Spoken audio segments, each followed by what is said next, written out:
오늘 새벽에도 규모 2.2 여진이 계속됐습니다. 계속되는 지진 지역 주민들은 계속 불안해하고 있죠. 수원 광교 화재 공사 현장에서 불길이 솟았고요. 한 명 사망, 동료 대피시키다가 목숨을 잃었다는 짠한 소식입니다. 어제는 소방청에서 대응을 신속하게 잘했다는 박수를 받고 있습니다만 한 명의 사망, 14명은 가벼운 경상이라고 하죠. 왜 이렇게 사건 사고가 끊이지 않는지 모르겠습니다. 자, 장자연 검찰 가고사위원회가 장자연 성상납 사건 재수사 검토하고 있습니다. 그럼 네 번째 박근혜 구치소 검찰이 방문 조사하겠다. 자, 이 중에서 봉도사가 고른 오늘의 실시간 검색어 장자연입니다. 억울하게 목숨을 끊은 젊은 영혼의 한을 풀어주소서. 심장이 다 아픕니다. Heart. 예. 언론 들으면.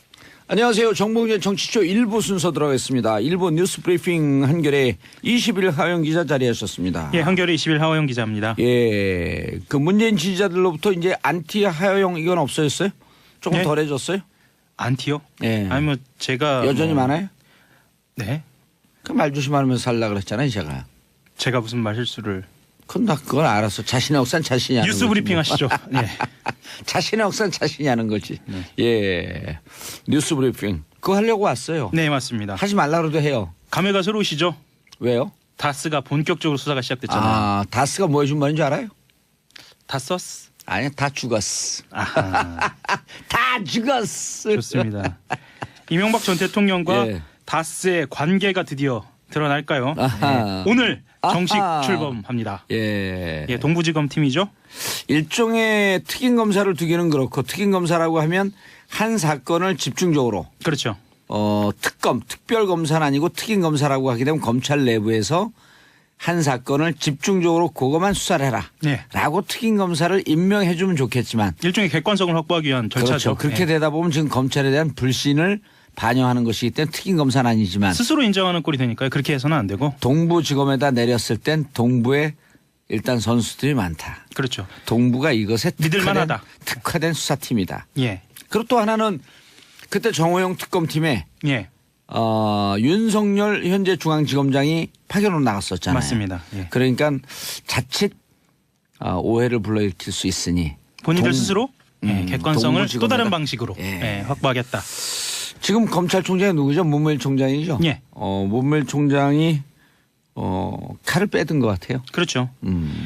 크게 두 가지 방향으로 진행이 되는데요. 하나는 말씀하셨던 것처럼 다스의 실소유주가 누구냐. 그리고 120억 원의 비자금을 조성을 한 부분. 예. 그 부분에 대해서 들어갑니다. 그리고 또 다른 부분은 다스가 BBK 김경준 씨로부터 140억 원을 회수하는 과정. 예. 여기에서 직권남용이 있었냐. 그렇죠. 직권남용이 있었나. 여기에서 이제 외교부가 동원이 됐는지 청와대는 움직였는지 이 부분은 서울중앙지검이 합니다. 예, 이 부분은 서울중앙지검. 예, 그리고 방금 말씀드린 그 직권남용 부분은요. 2020년까지로 공소시효가 좀 미뤄져 있어요. 예. 그래서 조금 더 뭐랄까요. 세밀하게 들여다볼 만한 시간적 여유가 있고요. 그리고 앞서 말씀하신 실소유주가 누구냐라는 부분은 공소시효가 실제로도 며칠 남지 않았죠. 정호영 당시 특검이 현재 변호사인데 그렇죠. 쓸데없는 기자회견을 한 번 했죠. 뭐 그런데 큰 영향은 없을 걸로 아니요. 봅니다. 그 왜 영향이 있습니다. 어떤 부분인가요? 뭐냐면 네. 비자금 조성이 아니라 직원의 횡령이었다. 그렇죠. 그때 말단 여직원이었거든요. 각 네. 입사한 지 몇 개월 안 돼. 네. 그럼 직원의 횡령인데 그 직원이 또 5개월 동안 지속적으로 횡령을 했단 말이에요. 2003년서부터 2008월이니까. 네. 그럼 직원의 횡령이면 본건과 관련 없더라도 횡령 혐의를 파악했기 때문에 그것을 검찰이나 이런 데다가 넘겨야 되거든요. 네. 다른 부서에게. 네. 이거는 자기 책무를 방기한 거죠. 그렇죠. 제가 본안과 영향이 없다라고 말씀드린 부분은 그 실소유주를 규명하는 부분에 있어서의 정호영 특검의 기자회견은 큰 영향은 없을 것이다라고 어쨌든 말씀드린 정호영 거고. 특검이 당시에 봐주기식으로 덮었다라고 하는 것을 자인한 꼴이다. 그렇죠. 아하. 그렇기도 하고요. 예. 실제로는 그때도 말은 나왔었죠. 다만 규명되지 않았을 뿐이고. 규명되지 않았을 뿐이다. 사필 규정입니다. 예. 그때 검찰에서는 도곡동 땅의 실소유자는 제3자의 예. 소유다. 제3자라고 했고. 그런데 특검에서는 예. 이상은 씨 것이 맞다. 이랬단 말이에요. 그렇죠. 어. 사실 제3자라고 얘기하는 게 더 솔직한 거였죠. 그렇죠. 솔직한 거였죠. 네. 검찰이 본연에 왜냐하면 그때 검찰은 나름대로 참여정부 끝 무렵의 검찰이었기 때문에 5년 동안 정치색을 좀 뺐거든요. 네. 그렇기 때문에 검찰에서는 객관적으로 발표하려고 노력을 했고 특검은 꼬리곰탕 먹고 취했고. 그리고 실제로 후배들이 보고 있고요. 그러니까 후배 검사들이나 동료 검사들이 보고 맞아요. 있고 사건은 남습니다. 예. 그래서 역사가 이것을 다시 규명하거든요. 실제로도 그렇지 않습니까? 지금 창고에 들어갔다 언젠간 다시 나오는 거죠. 캐비넷을 여는 거죠. 캐비넷을 여는 거. 예. 어허. 오늘 본격적으로 수사팀이 출범을 하면은요. 예. 이제까지 다스 의혹 취재해온 주진우 기자도 참고인 신분으로, 예, 검찰 조사를 받게 됩니다. 검찰에서 참고인 신분으로 요청을 했죠. 예. 자, 그런데 120억의 실소유주가 네. 만약에 150억의 용초가 나온다면 네. 근데 그때 공교롭게도 또 대선을 앞두고 있는 시점이에요. 이 돈이 맞습니다. 대선하는데 흘러 들어갔다. 그럼 대선은 누구 대선이었나요? MB 대선 아니었나요? 이 정도면 삼척 그렇죠. 동자도 추정할 만하다. 추정할 만하다. 예, 예, 추정할 다만 만하다. 검찰은 예. 이것의 근거와 증거를 잡는 역할을 하는 것이다. 예. 그리고 동부지검으로 간 사안에 대해서요. 어라? 중앙지검이 하는 동부지검으로 갔어? 이렇게 생각하신 분도 많을 텐데요. 실제로 팀장을 맡게 된 문찬석 동부지검 차장검사 같은 경우에는 문찬석입니다. 몇 기인가요? 기수는 저희가 파악을 못했는데요. 예, 23기 아니면 24기죠. 그 정도로 추정이 됩니다. 예, 왜냐하면 23기가 검사장을 달았고 24기가 올해 차장으로 승진했으니까요. 정확하십니다. 그럼요. 역시 예. 법조 쪽은 정확하십니다. 기업 관련 수사에 정통한 인물로 알려져 있고요. 기업 관련 수사. 예, 주가 조작이 주특기입니다. 아하. 조작이 주특기가 아니죠. 주가 조작을 잡아내는데. 예, 그렇죠. 3차장 예. 한창원 검사하고는 누가 한수위인가요? 이런 표현을 쓸지 모르겠는데. 한창원 맞죠? 한창원인가? 한창원. 예. 막상막하 정도 되지 않을까요? 한창원 검사가 27기. 네. 27기의 에이스. 네. 이른바 알파고라고 하는 인공지능으로 불리는. 이 문 검사 같은 경우에는 네. 증권범죄 합동수사단장도 지냈어요. 오호. 예. 그래서 적합한 인물이다 이렇게 평가를 받고 있습니다. 선수다. 네. 검찰에서 자타가 공인하는 선수가 붙었다. 네, 지켜볼 일입니다. 예. 그리고 주진우 기자도 오늘 출석해서 이러저러하게 도움을 많이 줄 것이니까요. 예. 네. 주진우 검사가 어제 주진우 기자. 주진우 기자가 네. 어제 밤 정확하게 12시쯤에 네. 검색 순위 6위에 올라가 있어요. 무슨 일인가요? 그래서 무슨 일인가 들여다봤더니 바로 참고인 조사로 예. 출석한다. 그렇죠. 예. 저는 이 실시간 검사하는 것 때문에 새벽 4시까지 잠을 못 자요. 어제 그 봉도사님 실시간 검색은 안 나온 것 같죠? 저는 안 나오죠. 제가 왜 나옵니까? 그렇죠. 예. 네. 다 죽었어. 다 쓰. 알겠습니다. 자, 예. MB 국정원 정치개입 문건 715건 대통령 기록관에 봉인됐다. 이건 뭔가요? 이것 또한 의미는 아주 커 보입니다. 예. 어떤 부분이냐면 국정원하고 경찰이 국내 정치에 개입한 것을 추정케 만드는 이명박 정부 시절에 작성된 문건 715건입니다. 예. 이게 개입이라는 말은 좀 너무 완화된 표현이고요. 사찰이죠. 그러니까 당시 야당 정치인을 사찰한 보고서가 포함되어 있고요. 그 내용을 좀 보면은 우상호 좌익 진영의 대선 견약 물밑 움직임의 촉각 뭐 이런 내용도 있고요. 민주당 조선일보의 박원순 죽이기 기획 주재설의 촉각 뭐 이런 내용도 있고요. 이 정봉주도 있던데. 네, 그렇죠. 예. 예, 2040 대정부 불만 요인 진단 및 고려사항 뭐 이런 것도 있고요. 예. SNS 선거 영향력 진단 및 고려사항 뭐 이렇게 해서요. 청와대에서 유력한 야당 정치인이나 SNS와 관련돼서 아주 매우 지대하게 관심이 많았던 것으로 보이는 문건들이 다수 포함되어 있습니다. 이 문건 같은 경우에는 사찰 문건이네요. 그렇죠. 이 문건 같은 경우에는 실제로는 조사나 수사가 이루어졌어야 하는 부분들이거든요. 예. 그리고 청와대가 어느 정도 개입이 되어 있는지도 들여다봤어야 하고요. 예. 다만 이 문건들이 당시에 디도스 사건 때 만들어진 특검팀에서 확보를 한 것이었거든요. 그래서 당시에는 수사범위에 포함되어 있지 않다라는 판단을 해서인지 압수물 처분 규정에 따라서 반환한 것으로 그렇게 알려져 있습니다. 예. 그런데 당시 지휘 라인을 보면 황교안 장관이나 김진태 총장, 김수남 서울중앙지검장 등이 있어서 이게 과연 공명정대하게 반환이 됐느냐, 그리고 이 내용에 어떤 부분이 있느냐, 또 수사를 해보면 어떤 범죄 혐의가 드러나느냐, 또 타고 올라가다 보면 이명박 대통령의 지시가 혹시 등장하지는 않을까, 뭐 이런 의혹들, 이런 의심들이 충분히 제기될 만합니다. 반환이 아니라 대통령 기록관에 이관된 거죠. 이관입니다. 이관이죠. 예, 이관입니다. 그래서 이 봉인된 부분을 네. 고검장인가요? 고검장의 영장이 있으면 들여다볼 수 있는데 들여다보겠다는 겁니까? 안 들여다보겠다는 겁니까? 그 부분에 대해서는 지금 판단은 필요합니다. 왜 판단이 필요하냐면요. 예. 이게 지금 감찰 중에 지금 나온 거잖아요. 아하. 감찰 중에 나온 거고 어디 감찰 중이에요? 대검에서 특별감찰단에서 지금 파악을 한 겁니다. 그리고 실제로 이때 관련자 20여 명을 불러서 조사한 것으로도 알려져 있고요. 예. 예. 그래서 그런데 이 또한, 덮었다고 예. 봐야 되는 건가요?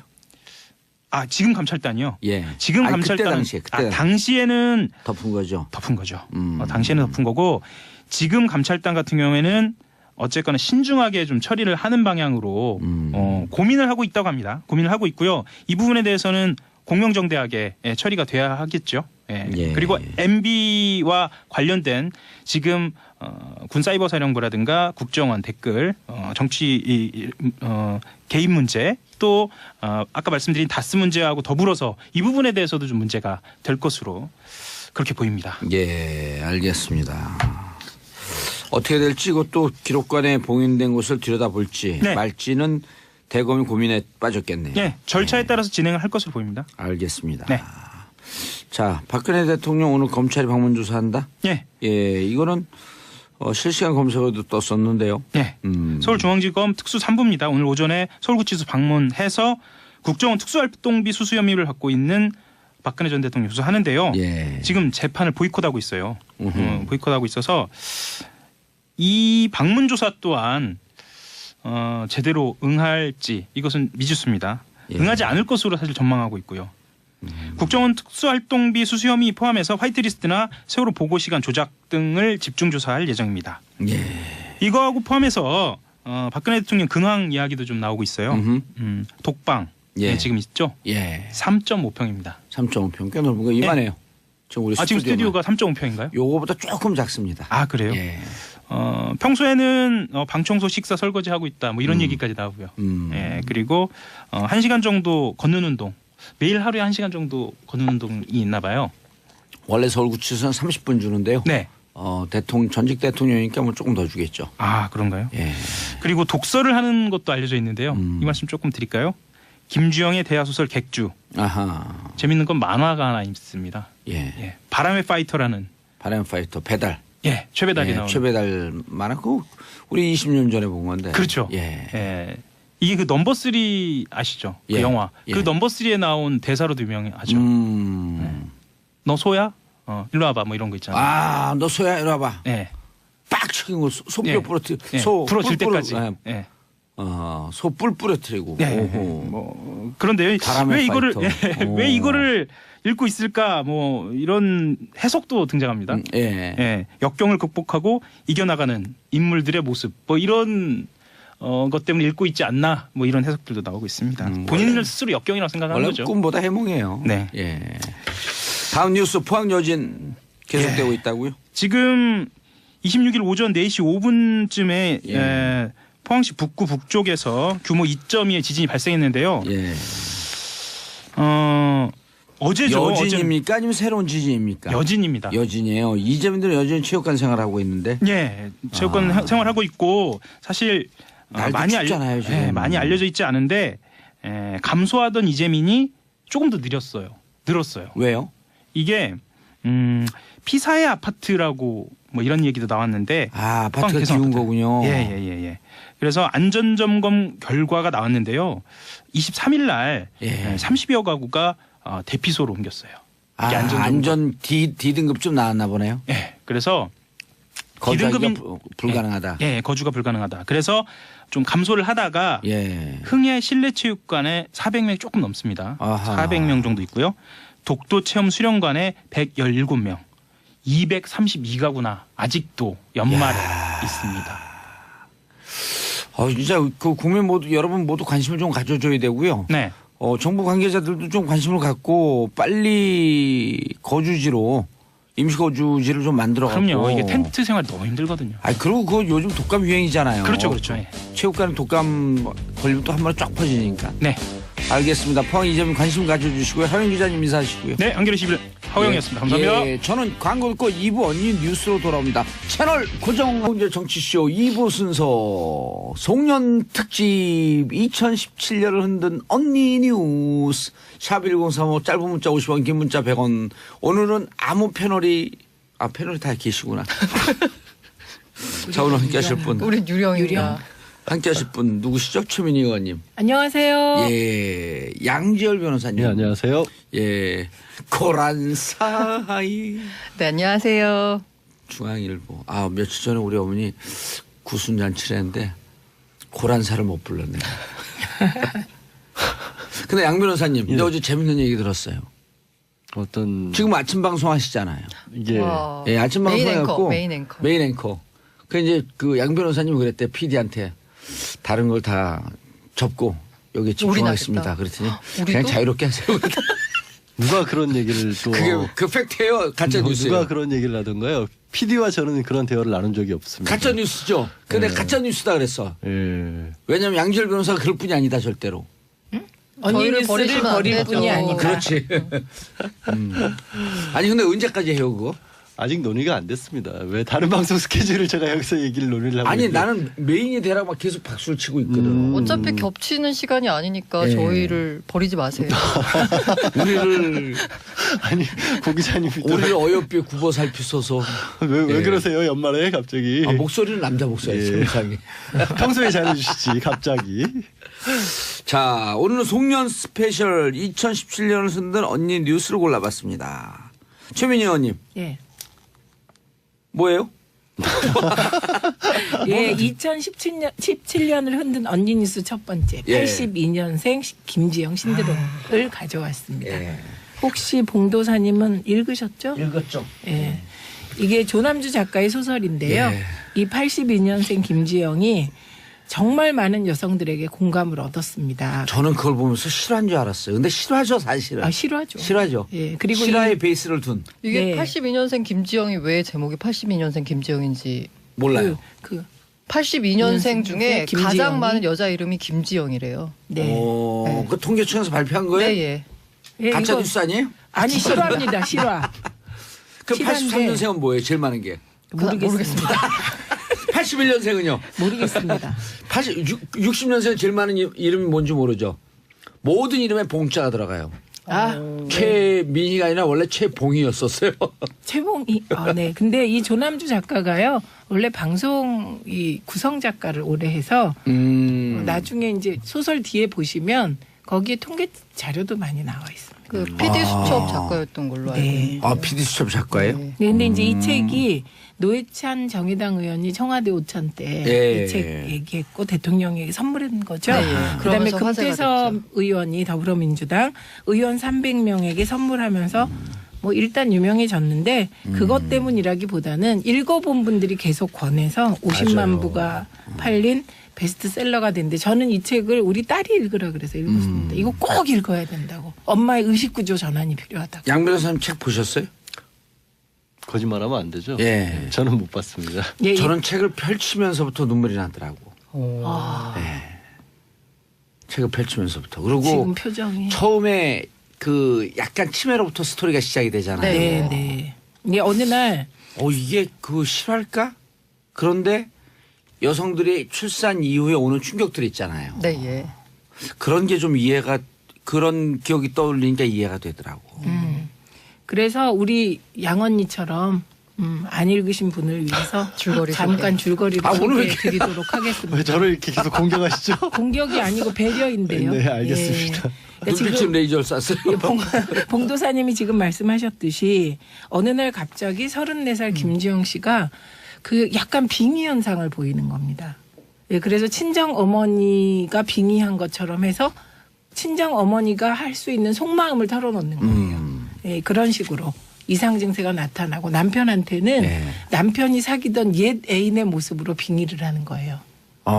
예, 그래서 남편에게 그 못다한 얘기 있잖아요. 예. 사실은 김지영 씨의 속마음이죠. 그게 그런 얘기들을 하는 장면이죠. 그래서 남편이 처음에 이상하게 생각하다가 이제 병원에 병원을 데리고 데리고 가고. 가서 치료를 받으면서 그 치료 과정에서 김지영 씨가 겪은 정말 이거는 공식적인 통계 안에 숨어 있는 그 자질구레한 일상 속에서의 성차별, 일상 속에서의 비적대적 모순관계 속에서의 모든 압박 그런 것들이 운동권 용어로서 거기다 그게 너무나 정확한 것 같아요. 이 경우는. 예. 네.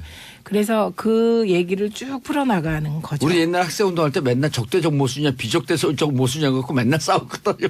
네, 근데 이게 정말 어떤 부분에서 좀 막 살 떨리는 느낌이 드는 게 정말 우리가 겪은 모든 상황이 장면에 맞아요. 적나라하게 묘사가 돼 있죠. 그리고 저는 그 대목에서 또 가슴 아팠던 중에 하나가 낮에 애를 재우고 커피 1,500원짜리 커피를 사 먹는데 맘충. 그 지나가던 직장인들이 아유 팔자 좋다.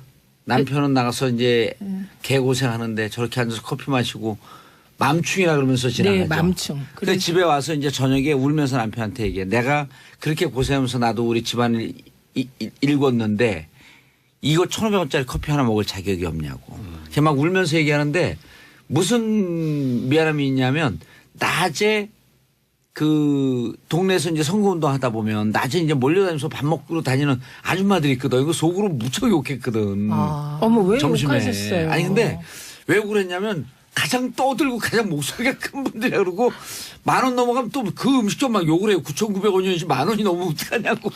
근데 그럴 때 사실 겉으로 티는 안 내지만 남편들은 고생하는데 저렇게 몰려다니면서 막 밥 먹고 이러는 게 속으로 좀 부정적으로 생각한 게 막 미안하더라고요. 전업주부는 24시간 노동이에요. 맞아요. 네. 그래서 우리가 또 그 국회에서 잘리고 난 다음에 전업주부도 해봤잖아요. 네. 그런데 저는 이제 우리 세대에는 예. 그런 일들이 비일비재였어요.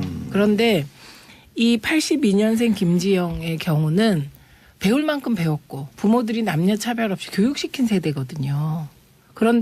뿐만 아니라 페미니즘이 어느 정도 막 그냥 초기 논란이 아니라 그냥 일상으로 자리 잡아가는 그 과도기인데 우리가 겪은 거랑 똑같은 걸 겪더라고요. 그게 저한테는 참 이상했어요.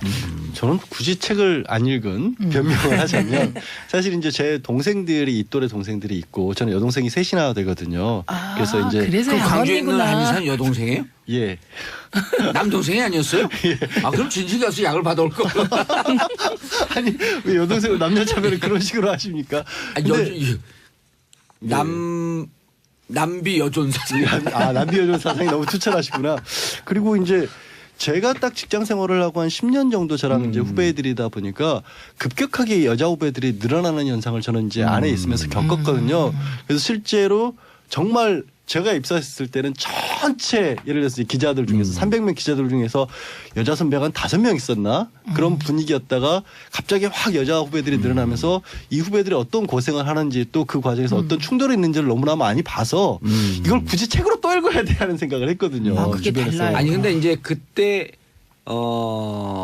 다녔던 회사는 무척 우리 사회에서 엘리트 회사 아니에요. 그럼에도 불구하고 다 겪거든 거를. 그럼에도 불구하고 제가 보면 이런 거였죠. 저는 이제 동생들이 또래가 있으니까 네. 야 어떻게 저런 얘기를 선배들이 할까라는 일들을 많이 겪었거든요. 근데 그 선배들은 또 너무나 오랫동안 남자들만 이 세상에 익숙해졌다 있으니까 정말 진짜 성희롱이라고 볼 수밖에 없는 단어들도 너무 서슴지 않고 쓰는 일들을 주변에서 많이 근데요, 봤거든요. 남성들이요, 이런 얘기 하시잖아요. 예를 들면 이제 저를 보고, 너 참 예쁘다. 그래서 뭐 일도 잘하겠다든지, 넌 참 예쁜데 눈이 반짝인다든지, 이런 얘기가 더 이상 칭찬이 아니라는 거죠. 그러니까 아까 커피 1,500원짜리 하나 먹은 거를 맘충이다라고 얘기했을 때 충격받는 것처럼 칭찬으로 포장된 그런 어떤 여성이기 때문에 들어야 되는 얘기들이 차곡차곡 다 여성들의 마음에 쌓이는 거예요. 그래서 82년생 김지영이 그 약간 빙의 현상이라고 저희는 표현하고 아까 치매라고 표현하셨잖아요.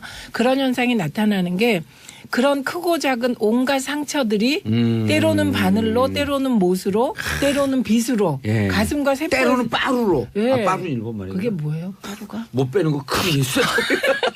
장돌이, 그래서- 장돌이. 그래서 그런 아, 것들이 그게 다, 빠루가 일본 말이에요? 예.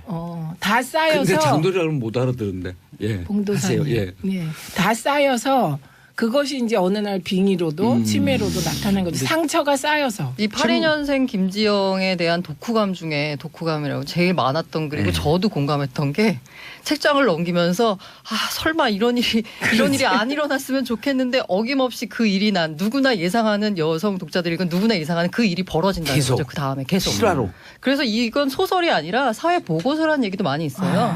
소설로 포장한 사회 보고서다. 예. 아니 저는 개인적으로 이게 뭐 개인적으로 학생 운동을 하면서 이게 그 정말 이 세상을 보는 눈에 대한 도움이 된 게 아주 어렸을 때부터 양성평등에 대한 인식을 가질 수밖에 없어요. 왜냐하면 운동권에서 활동하는 여성분들이 그 양성평등 이런 거에 대한 의식이 투철하잖아요. 근데 그 중에서 제일 투철한 최민희 의원하고 20대 초반에 만났거든. 조금만 삐딱하면 그냥 진짜 이 속사포요. 언어의 폭력이 우리를 죽이는데 언어의 폭력이라니요. 그건 거의 폭력 수준이에요. 이건 양성평등을 교육시키는 게 아니 아니라. 주링봉 씨 오늘 왜 이러세요? 근데 진짜 저는 집안에서 생각을 해보시면 여동생이 셋이 있으면 저희 집안에 특별해서가 아니라 예전에는 다들 남마 선호 사상이 굉장히 강했잖아요. 일남 삼녀였었어요. 네. 그러니까 이제 저는 오히려 혜택을 받던 입장이었던 거죠. 그러다가 최근에 사회가 급격하게 변해가면서 야, 이 동생들이 정말 어렸을 때 어려웠겠구나, 서러웠겠구나 하는 거를 너무 많이 봤어요. 진짜 저는 제가 어렸을 때는 집에서 제가 화장실을 사용하고 있으면 동생들은 기다려야 했어요. 아무 이유 없이. 오빠가 쓰는데 왜 감히 방해를 하려고 하느냐. 그러니까 이게 특별한 게 아니라 사실 그런 예전에는 문화였는데 82년생 김지영이 화제가 된 건 그런 것 같아요. 예전에는 여자가 소수다 보니까 참았는데 그 부분들이 참을 일이 아니라는 게 공개적으로 드러나기 시작한 게 이제 82년생 김지영이었던 것 같아요. 본격적으로. 이런 면도 있어요. 근데 이게 운명의 기시감이라는 게 놀랍지 않아요? 여동생 셋이 있는 집에서 언니 태어나서 뉴스. 언니 뉴스가. 근데 야, 이건 우리 PD가 예지감이 있는 게 아니고 운명의 기시감이에요, 그냥. 너무 멋있는 말이에요. 이런 면이 있는 것 같아요. 그 우리 때의 선배들, 이제 그 해직 기자 선배들이나 뭐 언론계의 선배들은 여성에 대한 배려가 있었어요. 저 있었어요, 없었어요? 솔직히 얘기해 보세요. 있었어요, 이분도. 저는 빅이었죠, 빅. 네, 굉장히 그 젠틀맨이셨는데 그런데 기분이 괜히 좋아지는데, 별로. 82년생 김지영 세대는 여성 수가 많아지면서 여성과 남성이 직장에서 경쟁 관계가 시작되는 거잖아요. 그렇게 되면서 그런 과거에 남성 중심의 문화에서 우리 선배들이나 우리 세대가 여성을 배려하던 것도 거의 없어지는 거예요. 그래서 과도기적으로 더 힘든 세대였을 것 같아요. 아니 그 할 배려라는 말이 말이 말씀할 것 같아요. 아니 배려라는 아니, 어쨌든 말이 좀 기분이 확 그런데. 나빠졌어요? 아니 그게 아니라 아까 운동권에서 뭐 배웠다라고 하는데 사실 그때랑 제가 학교 다니던 시절과 뭐가 좀 달라졌을지 모르겠지만 예. 그 운동권 내에서 가장 문제됐던 분위기 중에서 하나도 그 남성 중심적인 문화였거든요. 마초 문화가 심했죠. 네, 근데 더 이제 심한, 오히려 최민희 더 이런 심한. 분하고 생활하면은 마초 문화가 있을 수가 없어요. 그냥 마초 문화가 있었지. 한 대씩 맞고. 그래서 어쨌든 이게 의식적으로는 혹은 교육적으로는 혹은 정치적으로 올바른 거는 여성 평등이나 남자 평등을 얘기하면서 사실 일생활의 미시적인 부분에서는 그게 실천이 안 되고 의식적으로도 많이 바뀌지가 않고 있는 상황에서 벌어지는 충돌 모순이 지금 이렇게 소설 하나로 드러난 거라고 보고 있거든요. 예. 네. 그 제가 그 사실 몇 년생이에요? 근데 고란 기자님 최란 기자를. 네. 2000년생이죠? 네, 그렇습니다. 아니 2000학번이고 82년생이죠. 아니 아닙니다. 2000년생이라니까. 네, 왜 얼굴이 붉어지고 어머, 그냥 여성은 버벅거리세요? 네, 아, 네, 이거 뭐 그렇습니다. 나이 물어보면 안 되는구나. 죄송합니다. 02년생에게 82년이냐고 물어봐가지고. 네. 그래서 이 책을 보시면은 예. 제가 약간 자랑할 게 그 책의 해설을 쓴 여성학자가 있는데요. 아. 제 친구분이세요. 이름이 야 이게 쿠션 깔때기거든요. 네. 최근 신간도 출간됐으니까 한번 읽어보시고요. 그 신간이 뭔데요? 뭔데? 나의 첫 젠더 수업이라는 책인데 누구의 이름도 읽어봐야겠다. 얘기. 네, 김고연주고 서울시 젠더 자문관으로 있습니다. 예. 아, 네. 네, 근데 공무원이네요. 네, 네, 아니요. 비정규직입니다. 예. 근데 이 친구가 보도사님한테 안 좋은 걸 배우는 것 같아요. 자꾸 고 기자님이. 아니 이 친구가 난 잘못 가르친 것 같아요. 저는 이 소설보다도 뭐 친구라서 그런가 이 해설에서 상당히 공감했는데 그 해설에서 상당히 공감했던 표현이 뭐냐면 그 맘충이란 표현. 그때 제가 애를 낳고 저도 맞아요. 맘충으로 약간 취급받는 그런 시절에 타인에 대한 돌봄이 사라진 시대에 거의 유일하게 타인을 돌보고 있는 존재인 엄마에 대한 표현이 맘충이라는 거예요.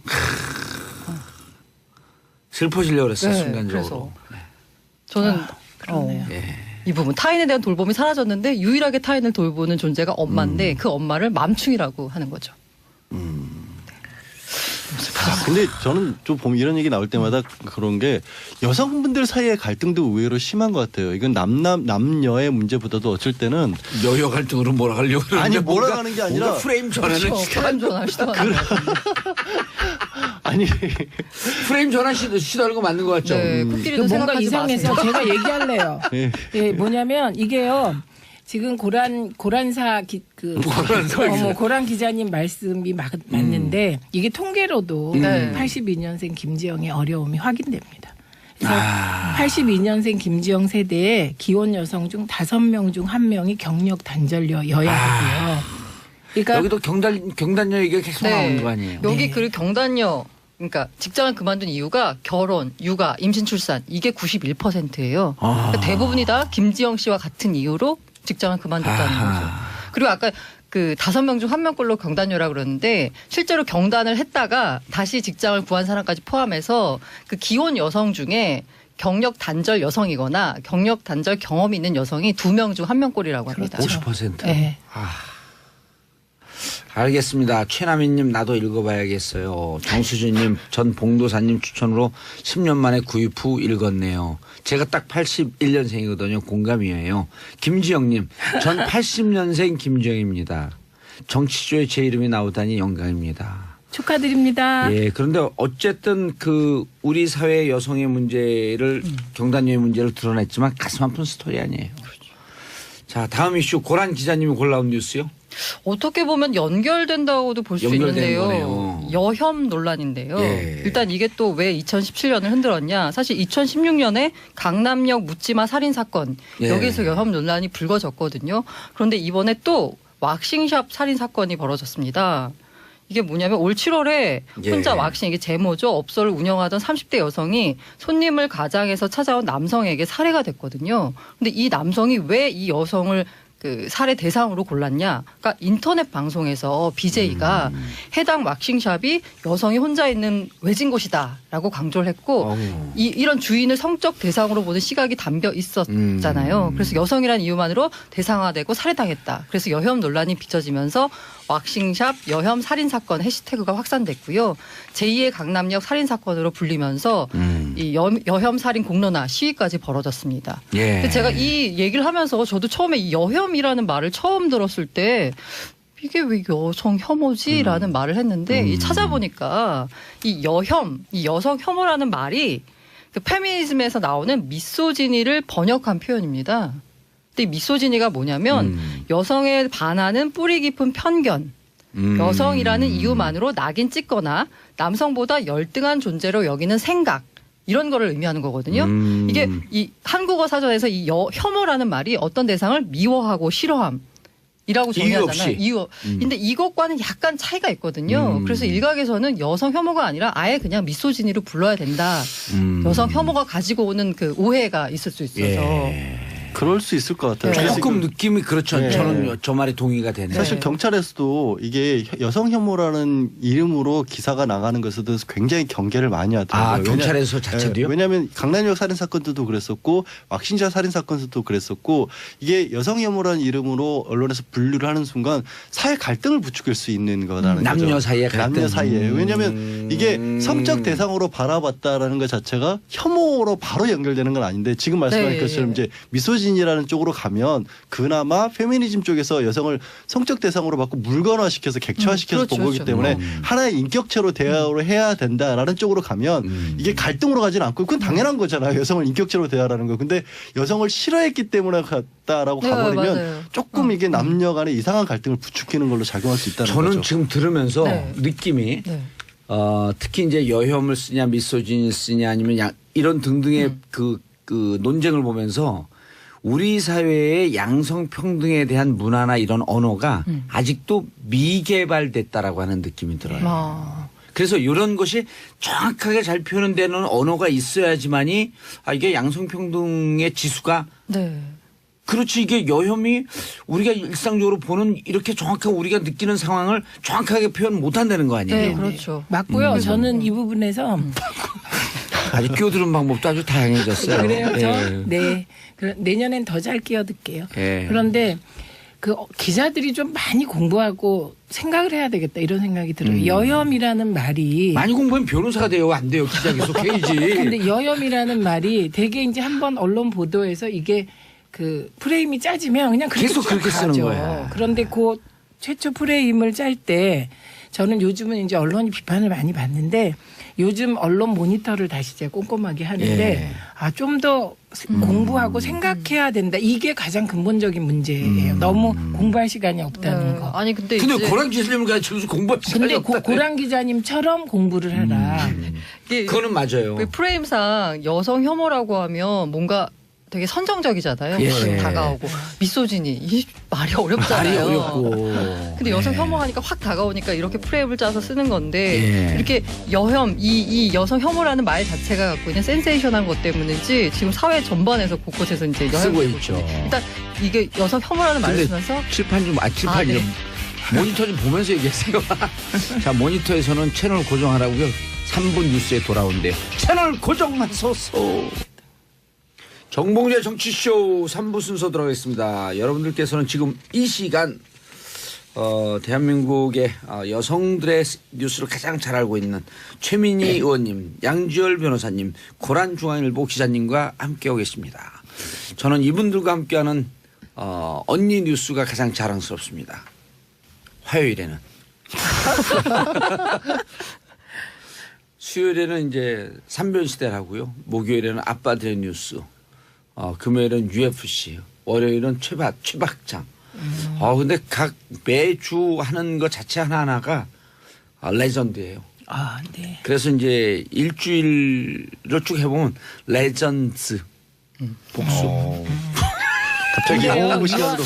근데요. 네. 유아인의 애호박 네. 논란은 뭔가요? 그 애호박 게이트로까지 얘기가 되는데 그게 에어박 게이트 그렇죠. 아니 근데 이제 누가 유아인을 씹은 거죠. 네, 유아인이 그래서- 의미 있는 얘기와 사회적 발언을 많이 하니까 유아인은 냉장고를 열고 애호박을 봐도 의미 있는 얘기를 하지 않겠냐라고 하면서 비아냥거린 거예요. 그랬더니 애호박이 이제- 참 외롭겠구나. 뭐 이런. 그랬더니 유아인이 애호박으로 맞아봤음이라고 이제 농담을 했는데 예, 그게 이제 이게 커진 왜 거지. 여혐 논란으로 비화됐는지 잘 아 모르겠는데 그래요? 여혐 예. 논란으로 갔어요? 비화되면서 갑자기 유아인이 그 설전의 오간권 때 나는 페미니스트야 이러면서 난데없는 페미니스트 선언을 하면서 왜냐하면 유아인 씨가 어린 나이임에도 불구하고 네. 사회적 개념 그러니까 그 미닝아웃을 많이 해요.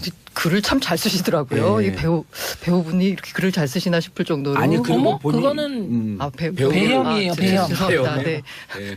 근데 지금 배움의 반성했어요. 발음장한 반성했어요. 배영인데요. 유한 씨가 했던 게 어느 정도는 약간은 공감이 가는 게 뭐가 있냐면 그 여성 페미니즘과 관련한 어떤 논란에서 남자들이 뭔가 말을 삐끗 잘못하는 순간 이렇게 찍힌다고 해야 될까요? 네. 그래서 사실은 어떻게 보면 제대로 된 논의가 못 이루어지고 있는 상황도 좀 맞아요. 있다라고 저는 봐요. 그러니까 공개적으로 쳐놓고 이런저런 얘기들을 막 해야 되는데 남자들이 생각하고 있는 것들이 잘못 표출이 되기도 하고 이 생각이 바로잡을 수 있는 생각일 때도 있잖아요. 근데 아예 꺼내는 순간부터 공격이 맞아요. 들어와서 공감. 논의 자체가 안 이루어지는 경우들도 격하게 공감. 왜냐하면 네. 저도 페미니스트예요. 근데 그렇게 주장하고 발언을 잘못하는데 토시 하나 때문에 네. 오해되는 상황이 될까봐 아예 이 논쟁에 저도 안 들어가요. 현명하다. 예. 그- 지금 양지열 변호사도 그런 되는 거거든요. 이게 일종의 아까 프레임이라고 말씀드렸는데 이 여성 혐오라는 말 자체가 갖고 오는 이런 대결적 구도. 이것 때문에 뭔가 말씀하신 대로 뭔가 약간 잘못하면 특히 그 화자 말을 하는 사람이 남성일 경우에는 뭔가 잘못하는 경우에는 바로 이게 여혐으로 연결이 그렇죠. 되는. 또 오히려는 우호적 발언하고 지지하는 발언에도 너 뭐 가리려고 일부러 과장하는 거 아니야? 라는 시선까지 있어요. 네. 그렇기 때문에 불안해서 못 들어가는 거야. 그래서 어떻게 양절 변호사님 격하게 공감하시죠? 네, 그렇습니다. 이게 우리 메갈- 남자 만나봐. 이게 막 정의당까지 같이 해서 메갈 논란으로 뜨겁고 아, 막 예. 올해 유독 뜨거웠던 것 같아요. 왜 그랬을까요? 이게 아까 김지영 그 소설을 논란? 하면서 파리 그 페미니즘이 부각이 되면서 그에 대한 반발로 오히려 여혐이 더 됐다고도 볼 수 있는데. 전 다른 각도로 생각해요. 그 양성평등으로 가는 성장통을 겪고 있는 것 같아요. 그렇죠. 예. 그렇게도 동의. 보고 예. 어떻게 보면은 남성들이 기존에 가졌던 그런 기득권이라고 해야 되나 일종의 어떤 권력이 지금 현재는 점점 이렇게 무너지고 있는. 무너지는 거잖아요. 잃는 게 아니죠. 정상으로 돌아가는 그렇죠. 거죠. 정상으로 돌아가는데 한 발 제대로 하세요. 남성 입장에서는 내 거 뺏긴다라고 생각하잖아요. 원래 어느 그런 남성이 어디 있어요? 이러면 요즘. 이제 또 남혐 논란이죠. 아니 그걸 뺏긴다고 생각하는 사람이 어디 있어요? 원래 있어야 될 자리로 돌아간다고 생각하는 거지. 어머. 그리고 아슬아슬하다. 그리고 더군다나 이렇게 특히 이제 젊은 층에서 이게 네. 오히려 더 심한데 여기에는 전반적인 사회적인 청년 실업률의 증가 이것도 한 원인을 한다고 생각하는데요. 알겠습니다. 네, 생각합니다. 예. 아니 그래서 진짜 남자들 입장에서는요. 분명히 그 양성평등에 대한 공감대가 충분하고 페미니즘적 그 마인드가 있음에도 불구하고 자칫 잘못해서 말 토시 하나로 오해될까 봐 말하기가 무척 두려워요. 그래서 요게 이제 성장통을 겪고 누구든지 이렇게 자기 편안하게 찬성도 있고 반대도 있는 사회로 가줘야 돼요. 네. 양절 변호사님 예, 꼽은 그래서 2017년 언니 뉴스. 오늘은 전반적으로 이런 어떤 흐름이 좀 있는 것 같아요. 예. 제가 가져온 것은 타임지가 시사주간 타임지가 올해의 인물을 꼭 연말에 뽑지 않습니까? 예. 근데 올해 꼽힌 타임지의 인물들은 불특정 다수의 피해 여성들입니다. 성폭력의 피해를 입었다라고 주장하는 여성들이 벌였던 미투 운동이죠. 원래 시작은 한 2007년경부터 시작했는데 네. 사실 오래됐네요. 오래됐는데 지난해 10월경에 이제 유명인들이 거론이 되면서 급속도로 얘기가 터진 거죠. 이 뭐 헐리우드의 건물 제작자는 허비 와인스타인이 굉장히 많은 여배우들에게 몹쓸 짓을 했다라는 것을 여배우들이 뭐 앞장서서 폭로를 했고요. 대표적인 인물이 이제 알리사 밀라노가 자기 트위터에서 나도 당했다 하면서 이제 샵 미투라는 어떤 나도 당했다 미투라는 거를 해서 글을 올려보자라고 했더니 갑자기 정말 하룻밤 사이에 관련 글이 1200만 건이 올라오는 일이 있었고 뭐 애슐리 주드, 안젤리나 졸리, 기네스 펠트로 상상도 못할 그러네요. 여성들이 이런 일을 겪었다는 게 알려지면서 글자 그대로 한 80여 개국에서 정말 많은 사람들이 동참을 했던 거죠. 예. 이게 우리는 촛불을 들어서 이 대한민국 사회 혁명을 가져왔잖아요. 소리 없는. 근데 이 미투 운동이 어찌 보면 촛불로 깜짝 놀라서 이 지구의 축을 움직여 놓은 것 같아. 사실 우리가 무관할까? 아니요 지구의 축을 움직였다라고도 할 수 있는 게 이 파장이 어느 정도였냐면 뭐 배우들로 치면 이분들이 연관됐다는 게 저도 참 황당하긴 놀라긴 했는데 케빈 스페이시나 더스틴 호프만 같이 정말 많은 사랑을 받았던 남자 배우들이 연관이 됐었고요. 세계 정치권을 그야말로 흔들어놨죠. 알라바마에서는 공화당 텃밭인데 예. 이 보궐선거에서 공화당 후보가 결국 떨어졌고 영국에서는 국방장관 사임했습니다. 그리고 실제 부총리도 자리에서 물러났어요. 스스로 목숨을 끊는 정치인들도 많이 있었습니다. 자기가 이런 성추행의 일들이 가해자였다. 가해자였다는 게 알려지면서 그래서 미국 같은 경우에는 먼저 시작을 했던 영화나 엔터테인먼트 사회에서 이제 평등 개선 위원회도 만들어졌고요. 스웨덴 같은 경우 스웨덴이 정말 세계적으로도 성적으로 해방된 곳이라고 알려졌는데도 불구하고 아직도 부족했구나라는 걸 반성하는 의미에서 성폭력에 관한 어떤 처벌 내지는 기소를 그 완화하는 법률 개정안도 만들어지기 시작했습니다. 진짜 세계의 지축이 흔들린 거예요. 근데 우리 영화계에도 요 얘기가 잠깐 나왔다가 사라진 것 같아요. 저는 이것과 직접적인 연관은 없지만 그래서 장자연 사건을 네. 재조사하기로 검토했다라고 했잖아요. 네. 그 실시간 검색 1위에 올랐더라고요. 예. 검찰이 검찰이 잘못된 수사 부분에 있어서 과거사위원회에서요? 과거사위원회에서 이 부분도 장자연 사건도 재조명을 하기로 했고요. 그거 말고는 솔직히 저는 재조명이에요? 재수사 하기로 네. 했고요. 장자연 우리는 사건은요 사실은 벌거숭이 임금이거든요. 네. 모든 사람은 다 알아요. 다만 그 가해자만 아니오라고 하고 있는 거거든. 그거 뻔한 거 아니에요? 근데 저는 그래서 오늘 장자연 사건은 수사를 하기로 한 건 굉장히 잘한 결정인데 우리나라에서도 물론 뭐 한샘이라든가 네. 일부 기업에서 뭐 이런 일이 있으면서 게시판 같은 데를 통해서 여성들이 비슷한 피해 사례들을 증언하는 일들이 있었는데 저는 우리나라에서는 많이 일어날 수 없었다라는 걸 보는 게 성희롱에 대해서는 법적으로 딱히 어떤 처벌이라든가 아니면 손해배상이나 이런 부분들이 제도가 완비가 안 돼 있기 때문에 들고 나올 수 있는 환경이 아직 안 되는 것 같아요. 직접적인 성폭력의 정도 뭐 성추행이나 성폭행이 당했다라고 한다면 당연히 형사처벌 대상이 되지만 그 전 단계에 대해서는 딱히 해결책이 아직도 없거든요. 그래서 이 미투 운동이 우리나라에서는 본격적으로 확산은 저는 사실 안 됐다고 보는 입장이에요. 맞습니다. 미투 운동 확산돼야 될 것 같은데요. 근데 이게 이제 우리의 전통적인 문화나 뭐 예. 그 유교적 문화에 따른 좀 입 다물고 이상한- 있는 거 아니에요, 네. 지금도? 그리고 우리나라는 유독 그 내부 고발자에 대해서 가혹하죠. 예, 배신자라고 가혹하니까. 뭐 이런 예. 프레임 씌우죠. 아니 그러니까 이제 그 우리가 다 아는 스토리고 취재하다가도 느끼지만 성추행을 당하면 네. 성추행 당한 그 1차 피해로 끝나지 않고 조사받으면서 또 한 번의 네. 그 피해가 오고 그렇죠. 재판 맞아요. 과정에서 또 한 번의 네. 피해가 오고 그 이후에 자신을 바라보는 사회적 인식에 의해서 세 번째 피해가 온다는 거 아니에요? 그러니까 이런 사회적 인식이 바뀌지 않은 미투 운동이 그 미투 운동이 확산되지 않고 있는 것은 이 부분에 대해서 우리 사회 후진성 그대로 얘기해 주는 거 아닌가요? 근데 지금 말씀하신 부분은 상당히 많은 부분 실제로 보완이 돼가고 있어요. 직접적인 성폭력 그런 거는 예를 들어서 이제 그 피해자를 위한 국선 변호인 제도가 생겨서 법적으로도 가해자인 범인을 도와주는 게 아니라 피해를 입은 사람이 어떻게 법적으로 내 권리 구제를 받을 수 있는 이런 것도 만들어졌는데 제가 지적하고 싶은 거는 그런 거예요.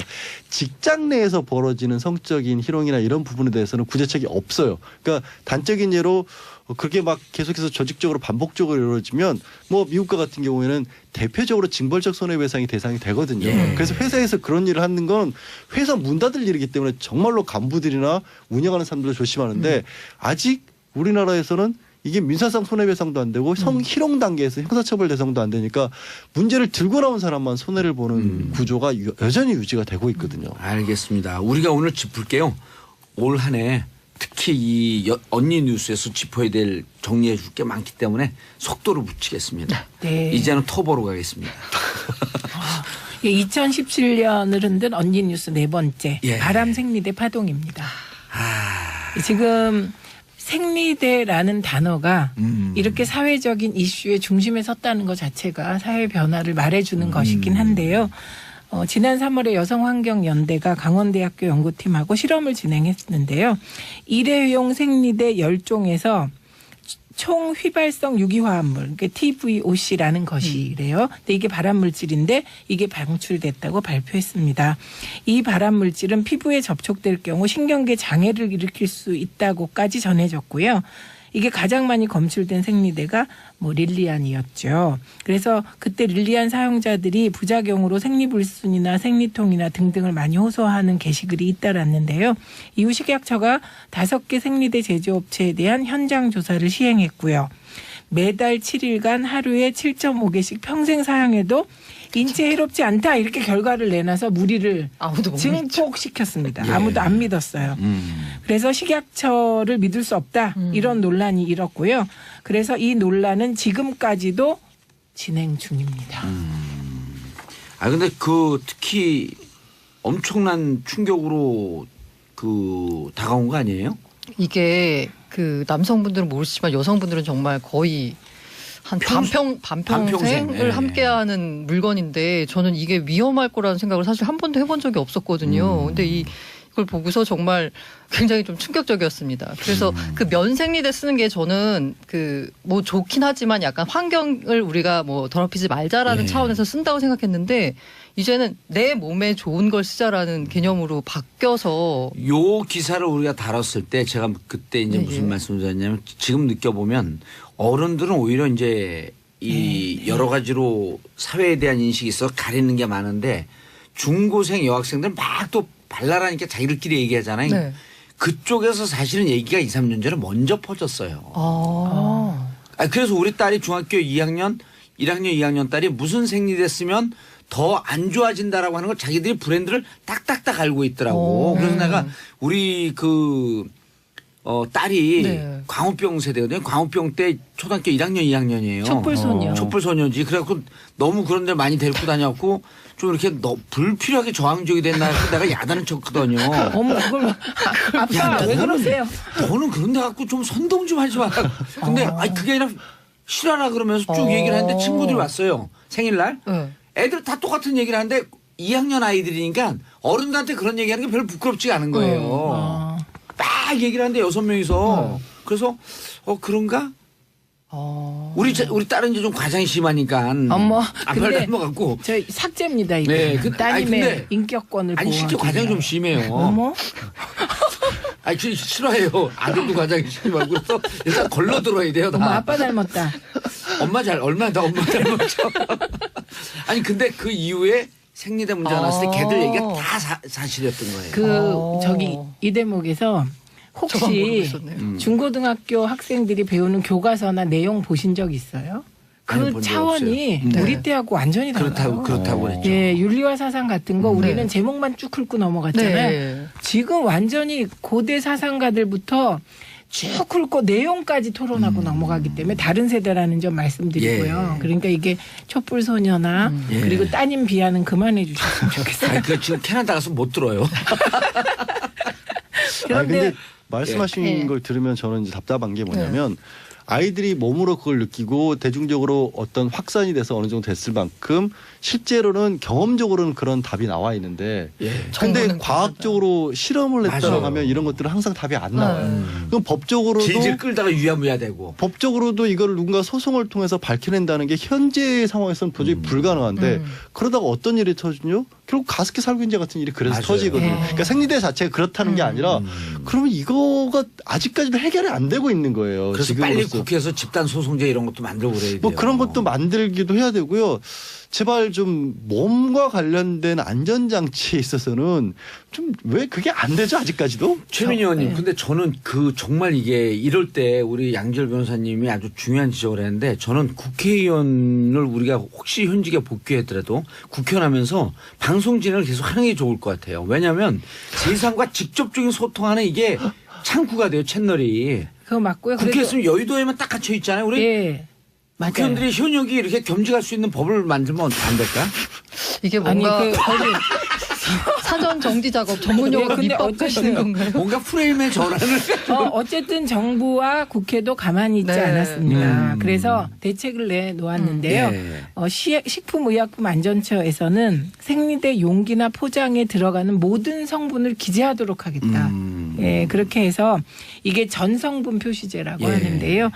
전성분 표시제를 시행하겠다고 밝혔고요. 요게 들어가 있는 약사법 일부 개정 법률안이 국회를 통과했습니다. 근데 이 전성분 표시제로 생리대의 안전성 문제가 해결되겠느냐. 이것도 이제 논란거리입니다. 여자들이 반평생을 몸에 그 지니고 사는 거기 때문에 정말 이 부분에 대해서는 사회적 인식이 확 바뀌어야 될 것 같아요. 네. 예, 알겠습니다. 다음 끊이지 않는 데이트 폭력. 우리가 데이트 폭력이라는 표현 쓰지 말자 그러지 않았나요? 그렇죠. 예. 이게 뭐라 그냥 그러죠? 폭력이죠, 폭력. 예. 끊이지 않는 폭력 during 데이트. 데이트 와중에. 이게 일단 화제가 된 게 확실히 이제 사람들이 이 영상을 보면은 공분하게 되잖아요. 예. 이게 그 약수동에서 술 취한 남성이 헤어진 여자친구를 찾아가 주먹과 발로 마구 때려서 치열 6개 손상시킨 사건이 그걸 너무 목격하는 사람이 많았던 거예요. 아마 몰래 벌어지는 데이트 폭력 훨씬 많을 텐데. CCTV에도 다 찍힌 거 그렇죠. 아니에요. 그리고 이 주민들이 말리니까 시민들이 인근에 세워둔 트럭을 몰고 돌진하는 사건이 벌어졌죠. 이게 이제 동영상이 공개되면서 이렇게 파장이 커졌던 건데. 폭력과 충동 조절 장애와 그 네. 주폭이 다 섞인 케이스예요. 그래서 재판에서 2년 실형을 선고받았거든요. 예. 그래서 제가 지금 생각하기에는 2년밖에 안 줬나 싶은데 나갖고 오히려 또 그러면 어떻게 해요? 오히려 이 가해자는 이게 너무 많다라고 불복을 하고 항소장을 제출한 상태입니다. 지금 현재로서는. 그러면서 이제 다시 데이트 폭력이 화제가 됐는데요. 예. 지난 말씀하셨던 대로 봉도사님이 우리가 이거 데이트 폭력이라는 말을 쓰지 말자. 왜냐하면 데이트 폭력하니까 미화돼요. 예. 폭력의 사랑 싸움 같은 느낌. 그렇죠. 예. 이게 사적인 그 뭔가의 분쟁에 공권이 개입하는 듯한 느낌을 주거든요. 맞아요. 근데 그렇게 취급해서는 안 된다는 얘 거죠. 가정폭력도 막 때리고 있는데 아빠가 애를 때리고 있는데 그거 때리지 말라고 그러면 집안일이니까 신경 쓰지 마세요. 부인을 네. 때리고 있는데 이러면 안 되는 거 아니에요. 이제는. 폭력은 공개돼야 되는 건데.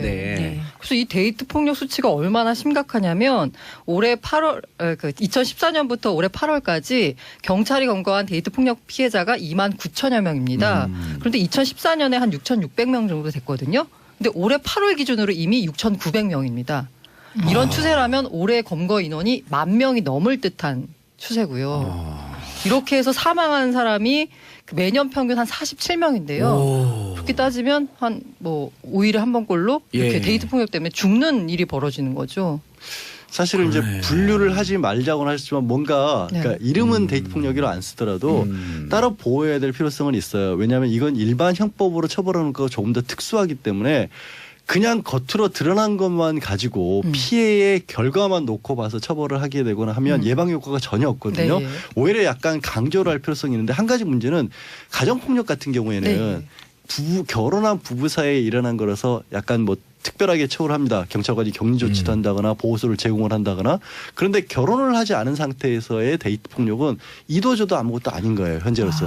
그러니까 그냥 일반 형법만 적용을 하다 네. 보니까 한계가 너무 많은 겁니다. 근데 사실 남녀 사이에서 그런 정도의 폭행까지 겉으로 드러날 정도면 그 안에 그 전에 더 많은 일들이 있었을 네. 가능성이 있거든요. 그래서 저는 이거는 이름은 뭐라고 붙이든지 간에 분류를 좀할 필요가 분류해서 있다. 좀 아니면 가정폭력의 범위를 아주 넓히다든가 해서 사법적으로 뭔가 처리를 해야 된다고 봐요. 그래서 실제로 그 표창원 의원이 발의한 법안이 있는데 관련해 가지고 이 말씀하신 대로 피해자 보호에 초점을 둬서 격리 조치라든가 뭐 그 어떤 일이 벌어졌을 때는 신고 체계를 구축해야 된다든가 뭐 신변 안전 조치 이런 부분에 초점을 둬서 하고 있고요. 아까 말씀하신 대로 오히려 더 강조해야 된다고 하는데 이 데이트 폭력이라 그래서 이게 남의 애정 싸움에 간섭 개입하는 거 아니냐라는 식으로 하는 우리 경찰이나 검찰의 일단 시선 이게 문제라고 하는데요. 예. 지금 있는 법으로도 엄중하게 처벌할 수 있는데 오히려 데이트 폭력이라고 해서 더 약하게 뭔가 사정이 있었겠거니 하고 봐주는 듯한 그 수사기관의 태도에 문제가 있다라는 근데 지적도 현장에서는요 수사기관들이 곤욕스러운 부분이 굉장히 많아요. 개입한 이후에 좀 피해자가 돌변하는 경우들도 실제로 있거든요. 알겠습니다. 그러니까 그런 것들을 더 강력하게 법이 만들어야 자, 하는 거예요. 샵1035 문자 보내주시고요. 마지막 임신 중절제 폐지 청원. 예. 양지열 변호사님이 가져온 뉴스죠. 저희도 이 시간에서도 많이 다뤘어요. 네. 그러니까 용어 자체도 낙태가 아니라 임신이 중절로 해야 되고 여성에게만 책임을 묻는다는 측면이 굉장히 문제다. 그 조국 민족수업 같은 경우에도 한 3가지 정도 이유를 들어가면서 예. 이게 법적으로 해결해야 될 것이다라고 봤고 현재 헌법재판소에서도 이걸 이제 위헌 여부를 다시 심판에 들어갔거든요. 이미 7년 전에는 이미 4년 전에는 합헌이라고 4년 전에. 봤었습니다. 예. 그게 최종적으로 마지막까지는 합헌이었는데 헌법재판소 구성도 많이 바뀌었기 때문에 예. 어떤 결론이 나올지는 두고 봐야 되는데 문제는 또 이제 거기에 대한 반대의 목소리도 높아지고 있어요. 현재까지 헌법재판소 구성원들이 5명은 위원회 뜻을 표했고 3명은 유보. 그다음에 헌재 소장 되시는 분은 검토해보겠다. 검토해보고 사실상 이제 반대쪽이나 가까우신 사실상 걸로 반대쪽. 보여요. 그러면은 이제 6대 3이 되면 6대 4가 되면 바뀔 이제 가능성이 있는데 6대 3이죠? 6대 4가 6대 3. 예. 바뀔 가능성이 있는 거죠. 바뀔성이 있는데 종교 단체를 그렇죠. 중심으로 해서 예. 또 반대 여론도 만만치 않습니다. 이건. 그리고 그 네덜란드의 경우가 예. 청소년의 어떤 성교육을 확실하게 하면서 이게 임신 중절이 맞아요. 뭐 합법이다 뭐 비합법이다 이거보다는 오히려 그 전에 성교육을 맞아요. 잘 시키는 게 더 중요하다. 교육부에서 성교육에 대한 필요성을 좀 더 강조할 필요가 있겠다. 알겠습니다. 올해 2017년을 흔든 언니 뉴스 다 뭐씩 얘기했던 거지만 또 새삼 정리하니까 가슴에 쏙쏙 와닿아요. 머리에 팍팍 꽂히고요. 자, 3분 인사하시고요. 예, 고맙습니다. 감사합니다. 예, 자, 신년에 다시 뵙는 거죠? 네. 네. 특히 새해 복 많이 내년에는 받으세요. 정리가 우리를 잘 버리지 되니까. 말고. 예, 알겠습니다. 자, 저는 존 레논의 우먼 듣고 광고 듣고 4부 돌아오겠습니다. 정봉재 정치쇼 4부 순서 들어가겠습니다. 여의도 미신타파. 자, 뉴스의 이면을 속속들이 파헤치는 여의도 미신타파죠. 심리분석의 달인 정신과 전문의 최명규 원장님 자리하셨습니다. 네. 왜 인사 안 하세요? 안녕하세요. 안녕하세요. 예. 이게 방송이 진행되면 진행될수록 더욱더 겸손하게 좀 해주시기 네. 바라겠습니다. 우리는 겸손한 방송이에요. 자, 문화비평, 시대비평, 뭐든지 비평, 모두까기 비평, 경희대 이태광 교수님. 네, 반갑습니다. 예, 잘하잖아요. 반갑습니다. 네. 자, 이태광 교수님 오늘은 뭘 가져오셨나요? 그렇죠. 지금 연말인데 예. 새해가 이제 다가오고 있습니다. 크리스마스도 지났고. 그런데 요즘에 그 20, 30대들의 새해 소망이 퇴사라고 합니다. 그러니까 회사를 나가는 것. 오호. 그러니까 뭐 취업을 해도 그죠? 될까 말까 한데 퇴사를 하겠다라는 것이 지금 새해 소망입니다. 내가 퇴사해 주겠다. 재밌어요. 이 표현이 퇴사해 주겠다입니다. 내가 퇴사하고 말지. 이렇게 이야기를 하는 거거든요. 자신의 의지. 그걸 보여주는 거예요. 퇴사를 하면은 오히려 축하를 받는. 그 과거에 퇴사를 한다 그러면은 뭔가 이렇게 몰래 퇴사를 한다든가 뭔가 조금 미안해가지고 이렇게 퇴사를 하는 건데 예. 이제 아주 자신만만하게 자기들 SNS에다가 나 퇴사했다라고 올리고 그걸 또 칭찬을 받고 또는 부러움을 받고 이런 시대가 됐어요. 그래서 왜 20, 30대들이 이렇게 퇴사에 목을 매는가? 왜 퇴사라는 것이 20, 30대의 삶에 그렇게 중요해졌는가? 그리고 이건 도대체 뭘 의미하는가? 이런 걸 좀 이야기해 볼까 합니다. 예. 새로운 이슈예요? 근데 실제로 요새 이렇게 환자분들 이렇게 상담하다가 보면은 연말이 되면서 퇴사에 대한 고민을 얘기하는 분들이 실제로 많으십니다. 예. 그러니까 이제 어떤 경우는 예를 들어서 우리 직장인들을 보다가 보면은 제일 어려워하는 게 그 대부분의 회사가 바뀌고 있지만 그 회식 문화, 위아래 상하 문화 그런 게 이제 있게 되면은 그것 때문에 되게 힘들어하시는 분들도 많고요. 예. 왜냐하면 본인의 입장에서는 세상이 바뀌었으니까 그거를 위에 전달하고 싶거든요. 예. 이거는 이렇게 하면 안 된다. 트렌드는 바뀐다. 그러는데 계속 무시당하는 거예요. 그런 게 너무 힘드신 분들도 있고 또 어떤 분들은 되게 본인의 생각은 굉장히 적극적인 거예요. 그렇기 때문에 적극적으로 뭔가 일을 하고 싶은데 적극적으로 일을 할 때마다 위에서는 제지가 들어오니까 그런 것 때문에 너무 힘드신 분도 있고 또 어떤 경우에는 업무량 자체가 너무너무 이제 많은 경우도 있는 거예요. 본인이 이렇게 감당하기에. 예. 그러고 나서 이게 우리나라 이제 기업의 그 평균 연수를 갖다 하다가 보면 매년 달라지긴 하지만 예. 대기업의 평균 연령은 조사에 따라 다르긴 하지만 뭐 26년에서 29년으로 생각해요. 평균 연령이. 예. 근데 중소기업의 평균 연령은 12.9년에서 12.6년 사이라는 거죠. 11년에서 13년 사이. 결국은 본인이 회사에 들어가서 아무리 열심히 일을 하더라도 또 이게 영원히 비전이 없다는 거예요. 아하. 내가 나이 25에 들어와서 11년이 열심히 일하면 36세 제일 나이 인생에 모든 게 결혼도 하고 모든 게 제일 황금기에 예. 이 회사가 있을 가능성이 없다는 거죠. 황금기에 이 회사가 있을 가능성이 내가 이 회사를 위해서 모든 걸 목숨을 바치고 일을 하더라도 확률상 예. 36살이 되면 이 회사가 없어질 가능성이 크다는 거예요.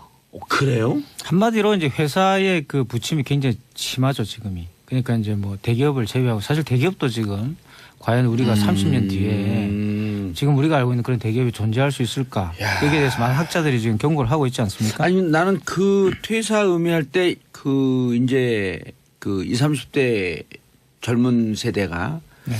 한 2, 3년 일했는데 자꾸만 이게 무슨 그 내 인생이 소모되는 것 같고 다 때려치고 내가 뭐 세계 여행도 한 6개월 동안 좀 모아둔 돈 갖고 세계 일주도 한번 6개월 동안 하고 견문도 좀 넓히고 내 일을 하고 싶은 일을 좀 찾겠다. 내 인생을 찾겠다. 이런 의미로 받아들였거든요. 근데 그렇게 행복하신 분들, 행복한 고민을 하는 분도 있긴 하지만 대부분의 분들은 퇴사를 했을 때 퇴사를 하기까지 엄청난 고민과 갈등이 있어요. 대부분의 분들은 퇴사를 했을 때 그렇게 모든 거를 할 정도의 여유가 있는 그렇죠. 분들은 없죠. 거의 없고요. 예. 그러니까 퇴사하게 되면은 당장 우리 부모님 도와드리는 돈은 어떡하지. 더군다나 지방에 올라와서 어렵게 취업하신 분들은요. 예.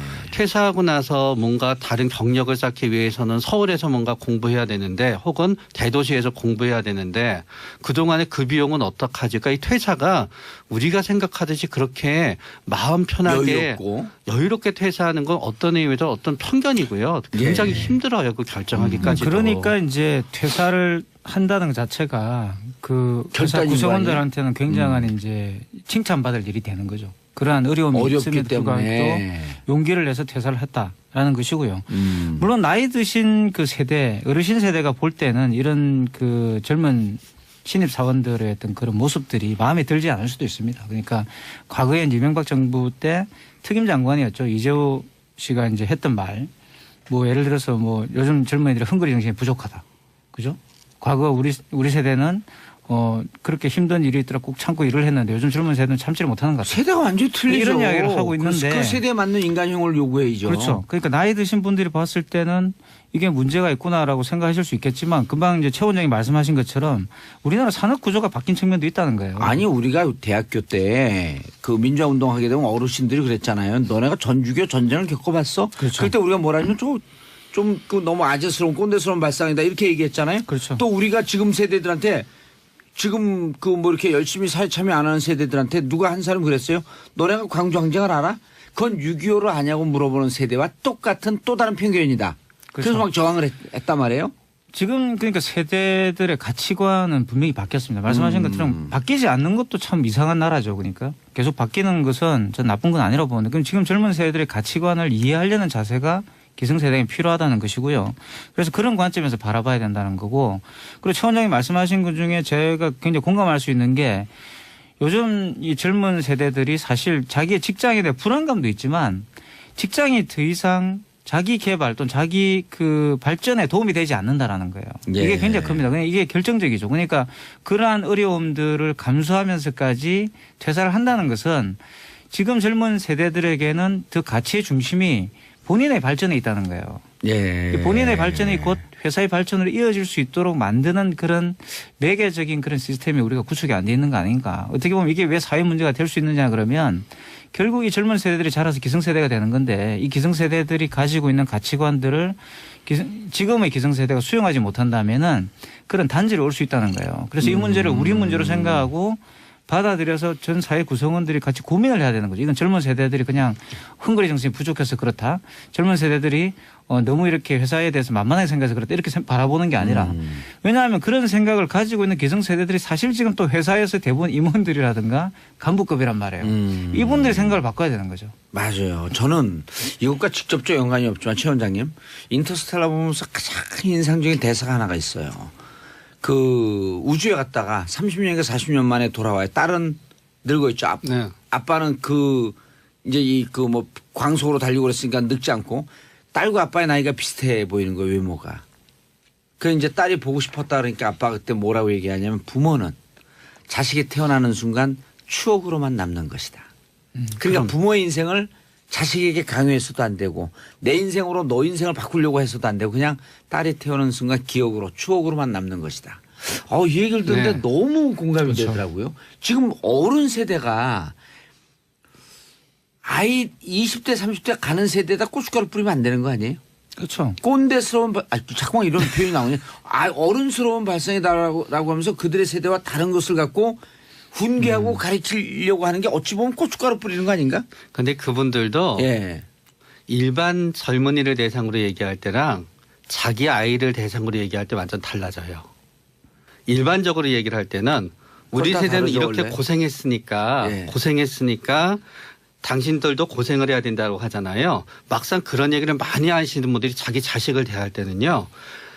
야, 내가 이렇게 열심히 이뤄놓은 건 다 너 잘 되라고 이뤄놓은 거니까 너무 힘들면 그렇게 하지 말고 뭐 이것도 해봐. 유학도 갔다 해봐. 그러니까 사회 저명 인사분들 중에 요새 젊은이들은 너무 헝그리 정신이 부족해요라고 하는 분들이 막상 자기 자식을 대할 때 완전히 달라지더라고요. 예.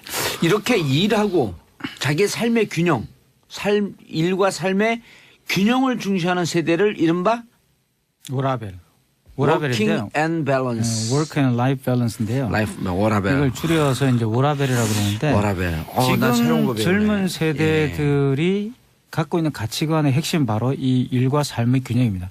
과거에 제까지만 하더라도 제 같은 세대만 하더라도 중심에 놓이는 건 일이었어요.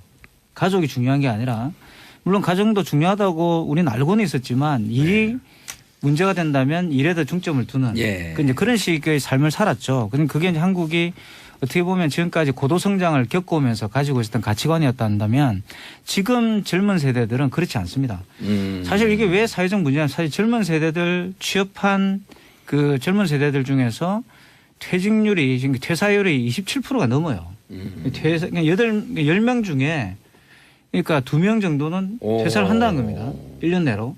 근데 그분들이 대부분 갖고 있는 가치관이 뭐냐면 왜 그럼 퇴사를 했느냐 물어보면 퇴사를 결심하게 됐느냐. 일과 삶의 균형을 직장이 보장해 주지 않는다 했어요. 이거는 뭐냐 그러면 직장을 중심에 놓는 게 아니라 자기의 어떤 삶의 가치 그러니까 일과 삶의 균형을 이루어야 된다고 하는 그 가치에다 중심을 둔다는 거예요. 완전히 바뀌는 세대죠, 이 세대가. 그러니까 한국이 바뀐 겁니다. 그러니까 가치관이. 이 문제 그러니까 이게 이제 아니 금방 기성세대는 번듯한 대기업에 다니고 연봉이 높으면 좋은 직장이다. 그렇지 않습니다. 이렇게 생각했는데 진짜 지금 대기업에 다니는 신입사원들도 퇴사를 해요. 대기업에 다니는 신입사원들도. 아, 그럼 나도 심지어는 이제 공무원. 나도 이제 아재니까 그럼 뭐해 먹고 지금 살지? 공무원 시험을 그렇게 열심히 준비해가지고 되신 분이 퇴사를 합니다. 공무원은 내하고 안 맞아 이러면서. 그러면 우리가 생각할 때 쟤는 왜 저렇게 쉽게 결정을 하지? 부모님 입장에 그렇게 생각할 수 있잖아요. 근데 그게 아니라는 거예요. 지금 젊은이들은 오히려 복지나 사원에 대한 어떤 그런 그 모티베이션을 주는 회사를 좋아하는 거지. 가가지고 그냥 월급 따박따박 나오고 부모님들이 이야기하는 것처럼. 예. 그리고 이 뭐 노후가 안정되는 이런 걸 바라는 게 아니에요, 그러니까. 돈 좀 덜 벌어도 제때 퇴근하고 싶은 사실 이제 회사. 그거를 자기 보여준 인생 또 상징이 말이 즐기고. 칼퇴죠, 칼퇴. 칼퇴. 그래서 오죽하면 대선 때 칼퇴근법이 나왔겠어요. 제2의 인생을 살 수 있는 그러니까 삶의 중심에 직장을 두는 게 아니라 직장이 내 삶을 유지하는 하나의 수단이라 본다는 거지. 사실 이게 정상적인 삶이에요. 이 사실은. 교수님 그러면 그 일본에서 이제 아르바이트만 하면서 생활을 유지하는 그 족을 무슨 족이라 그러죠? 프리터족이라고 그러죠. 아 프리터족. 프리 아르바이트. 프리터족은 예. 이거하고 좀 근데 틀린가요? 아니, 비슷해요. 그냥 비슷한데 이게 예. 뭐냐 그러면 프리터족이 또 되려 그러면 이 글로벌라이제이션이라는 게 또 이루어져야 됩니다. 아. 그러니까 뭐냐면 6개월을 일본에서 열심히 일하고 6개월을 이제 물가가 싼 곳에 가서 사는 거예요. 아. 남미나 동남아시아나 아프리카 같은 데 갑니다. 그럼 사회는 그러한 젊은 세대의 가치관을 넓혀주기 위해서는 그렇죠. 복지를 잘해야겠네요. 그렇죠. 복지를 잘 해야 되고 우리나라가 노후 복지도 잘 돼 그런 있어야 젊은 되고. 세대들에게 굉장히 프렌들리한 나라가 돼야 되는 거예요. 그래야지 이분들이 안 떠나는 거지. 멋진 얘기네요. 그러니까 이제 자 이상래님 저희 집 아들 올해 공채 입사하고 한 달 전 사표 내고 자기가 평소에 원하던 거 합니다. 행복하답니다. 아 이걸 또 긍정적으로 바라봐주는 아빠에게 우리가 그렇네. 정말 좋은 존경의 부분이죠. 박수를 보냅니다. 짝짝짝 두 분은 왜 안 보내요? 네, 저는 입으로 짝짝짝. 역사 굉장히 2038님 저 이번 주 퇴사합니다. 지금 말씀하시는 것 때문에 고민 많이 했는데 이제 마음이 편하네요. 2038님 2038님의 퇴사에 우리가 꽃가루 뿌려드리겠습니다. 뭐 우리 훌륭한 PD가 결심을 하셨습니다. 또 우리 PD가 진정한 너무 인생을 오글거린다고 살고. 밖에서 좋아갖고 막 싱글벙글 그래요. 근데 사실 퇴사가 분명히 용기를 필요로 하는데요. 예. 그게 자기를 돌아보고 또 자기 앞날을 설계할 수 있는 그런 기회로 삼으면 우리가 재충전을 말 하잖아요. 그죠? 이런 게 되게 중요합니다. 이제는 회사가 먼저 워라밸 경영을 하는 곳도 있는데 제가 청담동에서 이런 그 회사 하나 알아요. 칼퇴근해라. 그리고 노동자는 월급 많이 주고 많이 놀려야지 일 잘한다. 뭔가 깔때기 네. 같은데. 그 벙커라고 하는 회사가 있어요. 깔때기야. 아니 입사한 지 2년 됐는데. 근데 좋은 회사입니다. 아니 좋은 회사. 입사한 지 네. 2년 됐는데 연봉이 2배로 뛰었어요. 그리고 칼퇴. 근데 추가 근무하면 무조건 시간당 10,000원씩 무조건 책정해주고. 네. 그런데 이게 맞는 게 예. 왜냐하면은 이제 인구가 줄어든다 하면은 우리는 어떤 의미에서 막 실질적인 노동을 하는 사람이 줄어든다고만 생각하잖아요. 인구가 줄어들면은 위에서 아래까지 전부 다 인구가 줄어들어요. 만약에 영국의 인구가 계속 늘어났다 그랬으면 그 많은 선수들이 프리미어 리그에 가서 뛸 이유가 있었을까요? 예. 독일 대표팀의 절반은 외국인이에요. 비슷하게 인구가 줄어드는 과정에서 좋은 인재를 갖다 뽑기 위해서는 결국 뭔가 제시해 줘야 되는데 맞아요. 결국 그게 돈만으로는 안 된다는 거예요.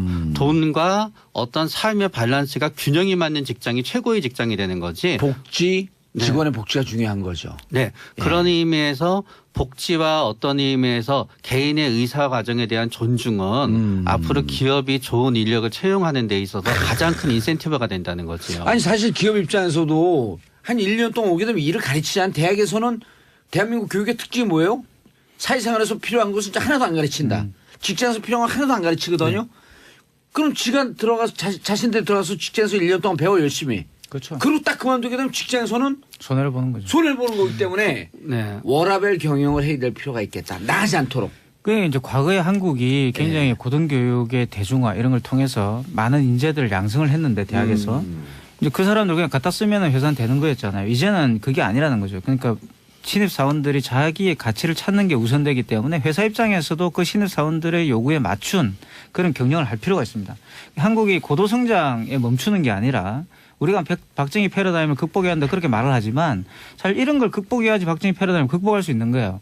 사실 이미 이런 경영을 실천하고 있는 곳이 있죠. 그러니까 예전에 이제 TV에도 소개가 됐는데 벤처기업 중에 한 기업이 본인들 사원복지를 위해서 하는 일 중에 가장 흥미로운 게 하나 있습니다. 뭐냐 그러면 구내 식당에다가 호텔 요리사를 초청해 가지고 무료로 급식을 제공하는 거예요. 그러니까 신입사원들이 이든 뭐 그게 회사 구성원인들 그 식당에 가서 밥을 먹으면 호텔에서 밥을 먹는 거와 똑같은 거예요. 그리고 금요일이 되면은 칼퇴를 시키죠. 대신에 평소에는 왜 칼퇴를 안 시켜요? 뭐 칼퇴를 그 벤처기업이니까 아무래도 뭐 야근도 하고 하겠지만 예. 금요일은 무조건 다 칼퇴인 거죠. 야근을 하면은 이제 벌금을 주고 벌칙을 매기고 그리고 그 칼퇴를 할 때 그 식당에서 그 사원들이 들고 갈 음식들 그 집에 가서 가족들과 함께 먹으라고 음식들을 준비해서 다 나눠줍니다. 아니 우리가 10년 전 15년 전에 신흥 젊은 기업으로 성장한 애플이라든지 그렇죠. MS라든지 이런 데 회사 모습이 나오잖아요. 넥타이 매지 않고 캐주얼한 복장으로 언제든지 근무하고 그리고 직장이라고 하는 것이 마치 호텔 로비처럼 되어 있는 이런 것이 워라밸을 그렇죠. 손수 경영했던. 사실 실리콘밸리가 이걸 앞장서서 했던 거고요. 그게 왜냐하면 경영학에서도 사실 창조성의 원천이 되기 때문에. 그러니까 구글이 인터뷰를 제가 봤는데 구글 대표의 예. 인터뷰를 봤는데 재밌는 게 있어요. 구글에서 가장 신경을 쓰는 게 뭐냐. 그러니까 우리는 구내 식당에 가장 신경을 씁니다. 이렇게 이야기를 해요. 왜냐하면 사람들이 회의 자리에서 아이디어를 내는 게 아니라 식당에서 나와 다른 분야에 있는 사람을 만나가지고 아이디어를 얻게 돼 있다는 거죠. 그러니까 식당에 가장 훌륭한 요리사 미슐링 요리사를 데려다 놔요. 구글에서. 예. 그래서 주변에서 먹으러 올 정도로 거기가 유명하단 말이에요. 그러니까 그런 것들이 사실은 별거 아닌 것처럼 보이지만 그것이 지금 현재의 워라밸 라이프 스타일을 실천하는 사람들에게는 굉장히 좋은 회사에 가고 싶은 이유가 되는 거죠. 근데 그게 회사 경영으로 봤을 때 굉장히 좋다는 거예요. 아니 우리 얼마 전에 기사를 봤더니 아이돌 이 연예 기획사 중에 박신영 JYP 말고 SM 말고 또 하나 있잖아요. 큰 데가. 네, 있지요. 네. 뭐죠? 양현석. 그러니까 YG의 구내 식당에 YG. YG의 구내 식당에 나왔어요. 네.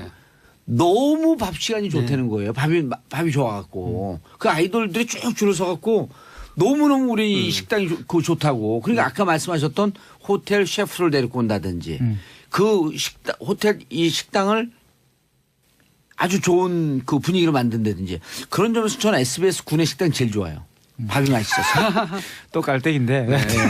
그 사실 중요한 저 거는 밖에 나가서 좋은 거 먹는다 밖에 나가는 PD 작가님들 잘 이해가 안 돼요. 어떨 때는. 구내 식당 최고야. 그러니까 지금 젊은 세대의 퇴사 문화에서 우리가 봐야 될 것은 예.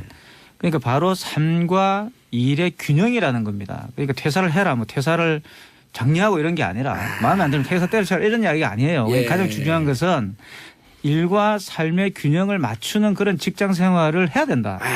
그리고 기업들도 이제 그런 데 신경을 써야 되고 써야 국가 된다. 정책도 예. 거기에 맞춰야 된다. 그렇죠. 칼퇴를 해야 된다는 칼퇴를 시켜야 된다는 거예요. 무조건. 그러니까 이렇게 해갖고 워라밸 찾으면서 그만두는 사람이 없게끔 그렇죠. 회사에서 그게 목적인 거죠. 근로 분위기를 네. 바꿔야 된다. 그래 언제든지 내가 회사 그만둬 재충전의 시간을 가질 수 있으면 마치 대학 교수가 연구년 갖는 것처럼 야, 직장에서 연구년을 가져야 되는 여의도 거죠. 미신타파가 6개월 만에 가장 의미 있는 방송을 하는 것 같아 오늘. 신년 앞두고 자리 잡는데 6개월이 걸렸어요. 그래도 우리가 이 패널들 존중하면서 워라밸 직장을 만든 거야 지금까지. 그렇군요. 그만두지 않도록. 네. 감사합니다. 원래 이게 패널들 2달, 1달 만에 바뀌어요. 지난번에 우리 종료할 때 가서 봤죠? 내 코너 왜 없앴냐고 술 먹고 항의하는 사람 봤죠? 경영을 잘 하셔야 되니까. 그래요? 워라밸 경영을 우리가 하세요. 워라밸 경영을 하잖아요. 저는 못해도 우리 또 PD 작가님들 얼마나 잘해요. 응? 구내식당에서 밥 안 먹고 나가서 좋은 거 먹는다는 사람이 이해들이 안 돼 근데. 구내식당을 자, 조금- 박혜선님, 오, 귀에 쏙쏙 들어옵니다. 정수진님, 결혼 안 한 미혼들 이야기 같아요. 저희처럼 애 있는 집은 아둥바둥 살아요. 크크. 그러니까 이분들한테는 우리가 끝까지 얘기를 안 드셔서 그래. 아둥바둥 살지 않고 그렇죠. 칼퇴를 해도 많은 급여와 그렇죠. 충분히 인간답게 살 수 있는 이런 회사 분위기를 만들려는 겁니다. 맞아요. 그거죠. 예. 그게 핵심이에요. 이순열님, 저도 회사 그만두고 싶어도 못 그만둬요. 먹고 살아야 하니.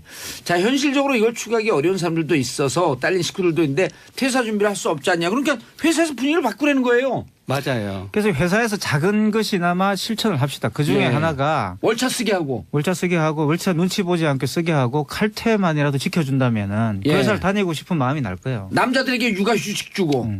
그 500년 전에 세종대왕도 줬던 거거든요. 그렇죠. 그걸 왜 안 줘요 지금? 사실 뭐 우리나라 정도 되면 OECD 국가가 됐으면 그 정도는 해야 되는 예. 거죠. 아니 남자분들에게 애 낳지 휴직 쓰라는 거예요. 휴직 쓸 때 되면 눈을 딱 레이저 쏜대요. 당신 정신 나갔어 지금? 맞죠. 여기 엄청난 부담이 되고 예. 그런 다음에 이제 또 그 업무를 손에서 놓는 순간 예. 나중에 왔을 때 자리가 도태된다고. 없을까 봐 너무 두려워해요. 아니 근데 최명규 원장님이 이게 이 대목에서 목소리를 떨고 오는 게 남자 직장인들에게 그 병원에서 퇴직이나 이런 그 육아 휴식 쓴다 할 때 거부한 거 아니에요? 저희는 없어요. 남자 직원이 없어요. 본인이 직원이자고 대표 네. 1인 기업 예, 이게 워라벨이에요. 워라벨이네. 본인은 근데 예, 저렇게 좀 되면 슬프네요. 일을 본인 더 많이 예. 합니다. 저희는 2인 직장이에요. 저하고 집사람하고 둘이서. 차라리 마음 편할 수도 있죠. 예.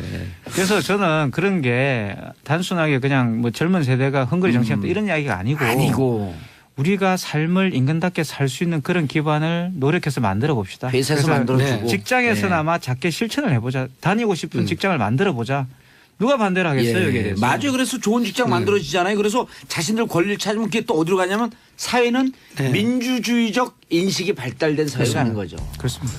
자, 오늘 정말 6개월 만에 귀에 팍팍 꽂히는 수고하셨어요 두 분. 네, 6개월 감사합니다. 만에 이런 좋은 프로 만들으라고. 칭찬 아닌 것 같아요. 자, 두 분 인사하시고요. 네. 자, 두 분 새해 뵙겠습니다. 저는 내일 오전 10시 5분에 돌아옵니다. 자, 평화를 사랑하는 대한민국